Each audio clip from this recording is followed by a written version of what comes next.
So the last thing is that My name's David, I'm 46 years of age and I've been a Muslim nearly 5 years now. I was born in Manchester, I'm from the UK. I was born into a Church of England family, Protestant, but we weren't religious, my parents weren't religious. We'd only go to church sometimes at Christmas, now and again at Easter. So I can't really say I was brought up a Christian as such, although officially I was. So that was that, and then in my early 20s, around 18 to 21, I started to question things like many people do. Who am I? Where do I come from? What's the point of everything? Those questions you start to ask, and I started to get more interested in philosophy, and I went to university, of course, so you read about things, and I very quickly became interested in Roman Catholicism. Partly as a result of looking into my family background as well, my family history. I have a very small family, so I started to wonder, who actually am I? Aside from who am I from God's perspective, who am I actually in my family as well? And I soon came to realise that there was a great deal of Scottish and Irish ancestry in my family. Some of that I knew about, but what I didn't realise is how many of them were Roman Catholics. And I thought, well, how on earth did I end up being in the Church of England, not Roman Catholic? Through a strange quirk of coincidence, both my parents were also Church of England, although each of them had a parent who was Roman Catholic, but it was the wrong parent because they didn't decide on their religion. So I became very interested in Roman Catholicism, partly through the imagery. I'm sure I was very attracted to that at that time. It is very appealing and interesting, and I started taking lessons in Catholicism in the local church in my first year of university, and I went to lessons for about 7-8 months. So I didn't just jump in. I was very careful with the decision and took lessons. And in Easter, I think it was 1992 or 93, I got confirmed and became a Roman Catholic, and was very committed as well for a good 3, 4, 5 years, going to confession, going to Mass regularly, trying to live by the principles of the Roman Catholic Church, which weren't always easy for a young man at university, very difficult at times. But over those years, and I was living with good friends at university, we used to talk and discuss things and ask lots of questions of each other. And they would often ask me about Roman Catholicism, what about this, what about those popes who did this, and what about contraception, and the priests can't marry, and do you agree with that? And it made me think, actually, I'm starting to struggle a bit here with some of the answers, because I'm not sure I agree with some of them. So the more I delved deeper as well, and actually was honest with myself, which was the really key thing, I realised there were so many things I didn't like about the church, the Roman Catholic Church in particular, and that's still the case today, to be perfectly honest. Many things I think are wrong. So I became a lapsed Roman Catholic, which so many do, probably by my late 20s, early 30s. And I just kind of gave up on it completely, didn't go to church, didn't do anything.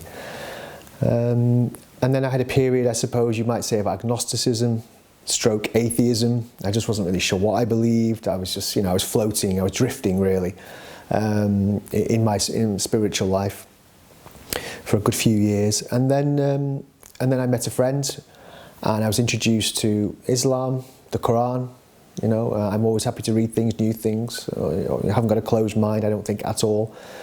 I bought a copy of the Quran, and I was kind of pretty blown away by how logical it was, and how, there wasn't wasn't anything really that I think, that doesn't make any sense. How can that be? And it was all very logical and made sense, whereas compared to the Bible and some of the principles of the church, there were so many things I just thought that makes no sense whatsoever.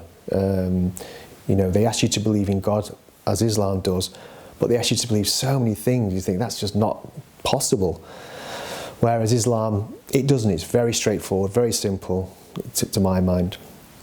It's a nice, easy, well, maybe not easy the right word, but it's a nice guide for life.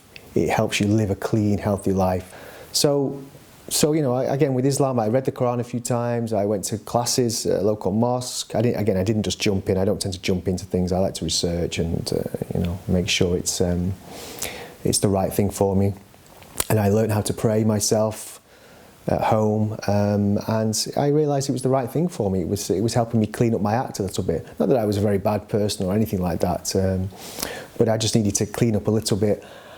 And it's made perfect sense to me, and And then I took the plunge in April 2012. I haven't really looked back since. Personally, myself, I didn't have too many concerns. I can laugh about it a little bit, but I was a bit worried about not having a bacon sandwich again. I must admit, I used to love bacon sandwiches. Silly little things like that. I thought, I'll never have an alcoholic drink again, which, I think that's a big ask when you're used to that kind of thing. But, obviously those are not very important things. The big concerns were, I suppose, how my family and friends might take it. Because Islam is a very topical subject at the moment, has been for the last 15-20 years. A lot of people associate some very bad things with it. I was worried that my mum might think I was going to become some crazy jihadist, or even how her friends might react to me being a Muslim, and they might say bad things about Muslim in front of her and she could get offended by that. So I was a little worried about those things. But as I said to you earlier, I have a very small family, only my mother and sister and my elder daughter. And, I just explained to them what I was doing, why I was doing it. Nothing's going to change about me in the obvious sense, apart from the fact that I'm sure I'll be a nicer person, a kinder person, a better person. And I'm sure that has actually happened. So I said, you won't see me dressing very much in long white gowns and growing a very long beard. And I'm going to be the same person, don't worry, just hopefully, God willing, a better person. And then it became the practical things, like when I go around for Sunday dinner, I say to my mum, look, I can't eat that chicken or that beef unless it's halal. And my mum's, such a star, really. She'll happily come to Cheetham Hill, she doesn't live far from here, and she'll go and buy halal for me. And she had no problem with that from the beginning, because obviously it's the same meat, it's just been killed a slightly different way, so they don't care as long as it's, meat. So really I shouldn't have worried about them. They've been absolutely fine. And my daughter as well, no problem whatsoever. In fact, I think I've increased her belief in God as well, to some extent, hopefully. With my friends, that was a little more hard for them to kind of understand that, because most of our friendships or our relationships were built around going to the pub, meeting there, not necessarily drinking alcohol. Sometimes I wouldn't anyway.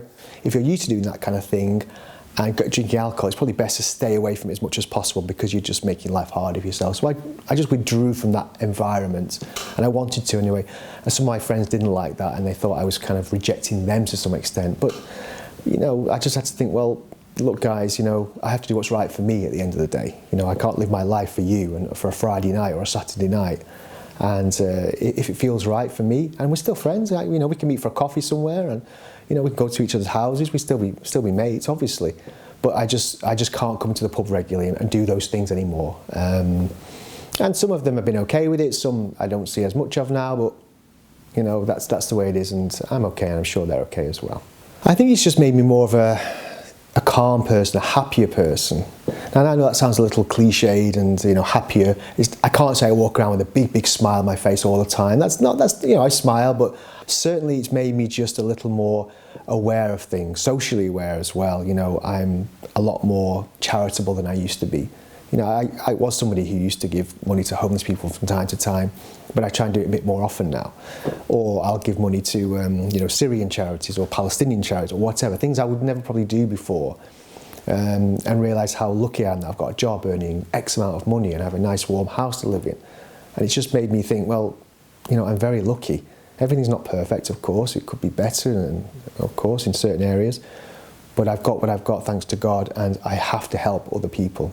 That's why, God has given me a nice, comfortable situation, thankfully.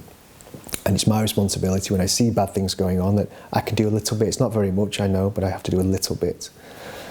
It's calmed my personality down. I could be a little bit of a hothead at times, and sometimes I can in the right situation. But Islam teaches us that yes, it's okay to be angry. Anger is a normal emotion in the world we live in and the relationships we have. Sometimes will make us angry, but you've got to be careful how you manifest that. And that's not always easy. Still, sometimes I get angry, but it's just made me think, whoa, hold on, this isn't the right way to behave. This is not acceptable, and it just.